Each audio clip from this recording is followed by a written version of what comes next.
आज की कहानी में हम आपको एक ऐसे इंसान से मिलवाने जा रहे हैं जिसकी पढ़ी हर कहानी असल में बदल जाती है। सोचिए, आपके पढ़ते ही कोई कहानी सच हो जाए, चाहे उसमें खजाना हो, कोई रहस्यमयी पात्र हो या कोई भयानक मुसीबत, सब कुछ इस दुनिया में आ जाए। हमारा हीरो, जिसे सब सिल्वर टंग कहते हैं, इसी गजब पावर से जूझ रहा है। कहानी शुरू होती है एक साधारण शाम से, जब सिल्वर टंग अपनी बेटी मैगी को एक कहानी सुना रहा होता है। कहानी में एक रेड कपड़ा का जिक्र होता है। आप यकीन नहीं करेंगे, लेकिन थोड़ी ही देर में वह रेड कपड़ा उनके घर के बाहर प्रकट हो जाता है। यह आदमी जो भी पढ़ता है वो सच हो जाता है ना खतरनाक। अब वक्त गुजरता है और उसकी बेटी मैगी बड़ी हो चुकी है। इन दोनों का रिश्ता गहरा है और किताबें पढ़ने का शौक इन्हें और करीब लाता है। एक दिन दोनों बुक एग्जीबिशन में जाते हैं। वो एक बुक की तलाश कर रहा था जिसका नाम इंकहार्ट था। सिल्वर टंग के लिए ये किताब बहुत जरूरी थी और इस बार उसे ये किताब मिल भी गई। लेकिन कहानी में असली मोड़ तब आता जब सिल्वर टंग बुक शॉप से बाहर आता है और देखता है कि उसकी बेटी किसी अजनबी से बात कर रही है। वो अजनबी कोई और नहीं बल्कि डस्ट फिंगर है। ये आदमी किसी रहस्य से भरा हुआ है। डस्ट फिंगर सीधे सवाल करता है, क्या तुम्हें वो बुक मिल गई है? और अगर मिल गई है तो तुम उसे पढ़ क्यों नहीं रहे? अब यहाँ सिल्वर टंग थोड़ा असहज महसूस करता है, फिर जवाब देता है, तुम्हें इससे क्या लेना देना? लेकिन डस्ट फिंगर जवाब में एक ऐसी बात कहता है जो कहानी को और भी डरावना बना देती है। वह कहता है, तुम्हारी इस गलती की वजह से मैं इस दुनिया में फंसा हुआ हूँ और तुम्हें मुझे वापस भेजने के लिए वो किताब पढ़नी होगी। सिल्वर टंग उसकी मदद करने से इनकार कर देता है। तब डस्ट फिंगर कहता है, ठीक है, तुम बस मुझे वो किताब दे दो, मैं किसी और को देख लूंगा। सिल्वर टंग को अब सारा खेल समझ आता है, लेकिन वह ठान लेता है कि अब वह कभी कोई किताब नहीं पढ़ेगा। डस्ट फिंगर गुस्से में आता है और सिल्वर टंग मैगी को लेके भाग जाता है, लेकिन उसकी धमकी पीछे छोड़ जाता है। अब कहानी और भी रोमांचक हो जाती है। सिल्वर टंग अपनी बेटी के साथ अपनी माँ के घर पहुँचता है। वो भी किताबों में दिलचस्पी रखती थी। असल में ये सिल्वर टंग की सासू माँ है। फिर मैगी जिद करती है कि मुझे भी बताओ क्या चल रहा है ये सब। तब वो कहता है, आज से 9 साल पहले सिल्वर टंग की पावर की वजह से वो अपनी बीवी यानी मैगी की माँ उस किताब में चली गई हैं और मुझे उसे वापस लाना है। फिर रात होती है, बारिश की तेज बूंदें गिर रही हैं और एक अजीब सा माहौल बन चुका है। तभी डस्ट फिंगर फिर से लौट आता है, लेकिन इस बार वह अकेला नहीं है। वह कैप्रिकॉर्न नाम के एक खतरनाक आदमी के साथ आता है और वो सबको साथ ले जाता है, मैगी और उसकी नानी को भी। कैप्रिकॉर्न का इरादा साफ है, वह सिल्वर टंग से किताब पढ़वाना चाहता है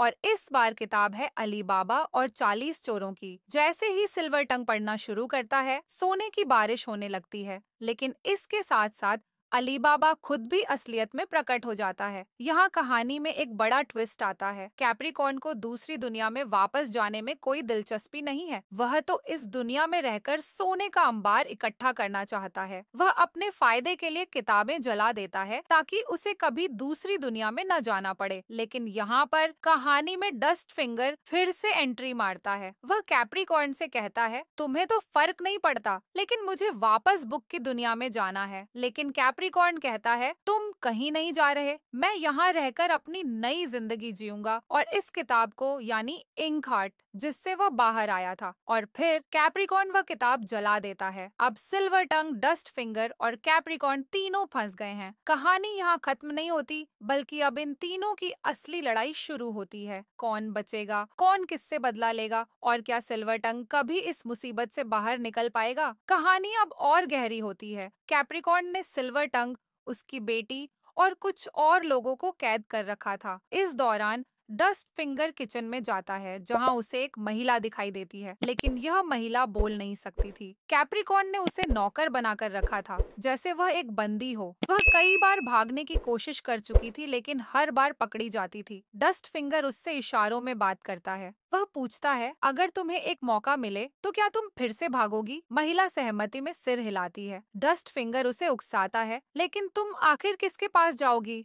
इस दुनिया में तुम्हारा कोई भी नहीं है। तभी महिला एक पेपर दिखाती है जिस पर एक ड्राइंग बनी हुई थी। उस ड्राइंग में कोई और नहीं बल्कि सिल्वर टंग और उसकी बेटी थी। डस्ट फिंगर को विश्वास ही नहीं होता कि ये महिला असल में सिल्वर टंग की वाइफ थी। सबको यही लगा था कि सिल्वर टंग की पत्नी किताब के अंदर कहीं खो गई थी। अब यह बात सामने आई कि वह इसी दुनिया में कैप्रिकॉर्न के कब्जे में थी। दूसरी ओर सिल्वर टंग अपनी माँ मैगी और अली बाबा के साथ बैठा था। उसे अपनी पत्नी की चिंता सता रही थी। वह सोच रहा था कि अगर उसे वह तीसरी बुक मिल जाए तो वह कैप्रिकॉर्न को उसकी दुनिया में वापस भेज सकता है। वह गुस्से और निराशा से कहता है, मैंने कई कोशिशें की लेकिन मेरी पत्नी कभी वापस नहीं आई। हर प्रयास नाकाम रहा। इस बीच डस्ट फिंगर के दिमाग में एक योजना बनती है। वह जानता था कि सिल्वर टंग की पत्नी यहीं पर है, लेकिन उसने यह बात सिल्वर टंग से छिपाए रखी। वह सिल्वर टंग के पास आता है और उसे एक डील ऑफर करता है। हम दोनों को उस बुक की जरूरत है। मैं बुक के अंदर जाना चाहता हूँ और तुम अपनी पत्नी को वापस लाना चाहते हो। चलो मिलकर इस बुक की कॉपी ढूंढते हैं। सिल्वर टंग उलझन में था। वह पूछता है, लेकिन हम यहाँ से बाहर कैसे जाएंगे? यह तो नामुमकिन है। डस्ट फिंगर जवाब देता है, मैंने इसका इंतजाम पहले ही कर रखा है, बस तुम इस पेज को पढ़ो। पेज पर एक बड़े तूफान का जिक्र था। जैसे ही सिल्वर टंग पेज से एक लाइन पढ़ता है, अचानक एक विशाल तूफान उठता है। इतनी तेज हवाएं चलती हैं कि सब कुछ बिखरने लगता है। सारा माहौल बिगड़ जाता है। तूफान के बीच यह लोग वहाँ से भाग निकलते हैं। बाकी लोग अपनी जान बचाने के लिए भागते हैं, लेकिन सिल्वर टंग की पत्नी अब भी वहीं फंसी हुई थी। वह डस्ट फिंगर को पुकारती है, मदद की गुहार लगाती है, लेकिन डस्ट फिंगर उसे नजरअंदाज करता हुआ चला जाता है। वह सिल्वर टंग को यह भी नहीं बताता कि उसकी पत्नी यहीं पर है, क्योंकि राइटर ने उसके किरदार को खुदगर्ज इंसान की तरह लिखा है। अगर सिल्वर टंग को पहले पता चल जाता कि उसकी पत्नी यहीं है, तो वह कभी बुक को ढूंढने की कोशिश नहीं करता। डस्ट फिंगर बस अपनी दुनिया में वापस जाना चाहता था और इसलिए उसने सच छुपाए रखा। आखिरकार यह लोग इनखेट के राइटर को ढूंढ लेते हैं। उस राइटर के पास कुछ बुक्स की कॉपीज पड़ी थीं और वह डस्ट फिंगर और सिल्वर टंग को वह कॉपी दे देता है। डस्ट फिंगर अब बेहद खुश था, क्योंकि उसे लगा कि वह अपनी दुनिया में वापस जाने वाला है। वह सिल्वर टंग से कहता है, बस इसे पढ़ दो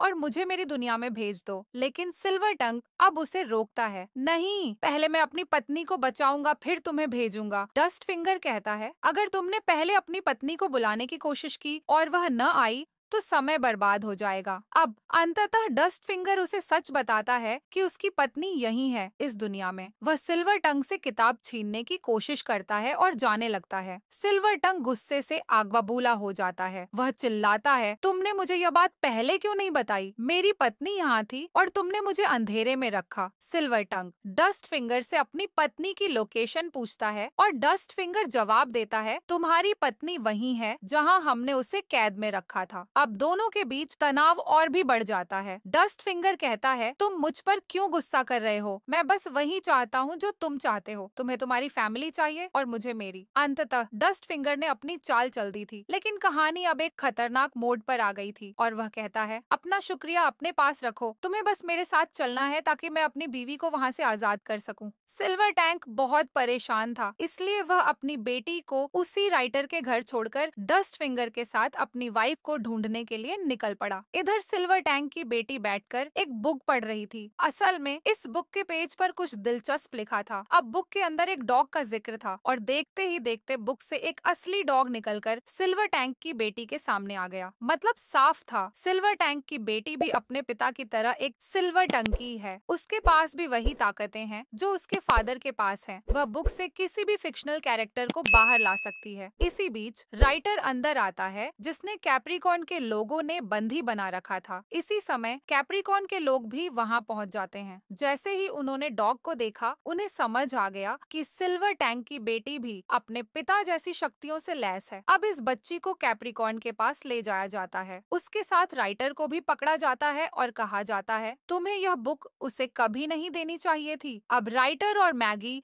दोनों को कैद कर लिया जाता है और उन्हें 20 मिनट में केज के अंदर बंद कर दिया जाता है। उसी केज के पास ही डस्ट फिंगर भी बंद था। मैगी राइटर को बताती है कि वो भी एक राइटर है, पर उसके पिता उसे लिखने नहीं देते। डस्ट फिंगर जैसे तैसे खुद को छुड़ा लेता है, लेकिन वो बहुत खुदगर्ज होता है। वो मैगी को वहीं छोड़ के भाग जाता है। फिर डस्ट फिंगर तुरंत सिल्वर टैंक के पास जाता है और बताता है, तुम्हारी बेटी को कैप्रिकॉर्न के लोग यहाँ लाए हैं। उन्होंने बताया कि कैप्रिकॉर्न के पास अभी भी बुक की एक कॉपी है जिससे वह किसी बड़े कैरेक्टर को बाहर बुलाने वाला है। हो सकता है वह कोई मॉन्स्टर हो, बहुत शक्तिशाली और डरावना। इस कैरेक्टर का नाम शैडो है, जिसके पास काले जादू की ताकतें हैं। से सिल्वर टैंक और डस्ट फिंगर को यह रोकना ही होगा, वरना परिणाम भयानक हो सकते हैं। इसी बीच हम मैगी को देखते हैं, जो राइटर के साथ बैठी थी। राइटर कहता है, जो हो गया सो हो गया, अब इसे भूल जाओ। मैं बुक की स्टोरी को फिर से लिखूंगा और पूरी तरह से बदल दूंगा। लेकिन तभी कैप्रिकॉर्न के लोग मैगी को ले जाते हैं, क्योंकि वे चाहते हैं कि वह बुक को पढ़े। मैगी के पढ़ते ही शैडो बाहर आ जाएगा। बुक के पढ़ते ही शैडो प्रकट होता है, एक बड़ा काला साया। कैप्रिकॉर्न के सारे लोग डर गए, लेकिन कैप्रिकॉर्न बहुत खुश था, क्योंकि शैडो उसकी हर बात मानता था। राइटर को अपनी गलती का एहसास होता है और वह जल्दी से एक नया पेज लिखकर मैगी के पास भेजता है। मैगी पेज पढ़ने लगती है, जिसमें लिखा था कि शैडो के अंदर जिन भी लोगों की आत्माएं हैं, वह अब उनसे बदला लेगा, जिन्होंने उसे इस स्थिति में पहुंचाया। जैसे जैसे मैगी पढ़ती जाती है, शैडो धीरे धीरे कैप्रिकॉर्न की तरफ बढ़ने लगता है। लेकिन तभी कैप्रिकॉर्न के लोग मैगी के हाथ से पेज छीन लेते हैं और शैडो रुक जाता है। यहाँ पर कैप्रिकॉर्न के बुलाए हुए कई अजीबोगरीब कैरेक्टर भी आने लगते हैं। सिल्वर टैंक मैगी से कहता है, पढ़ना बंद मत करो, तुम पढ़ती रहो।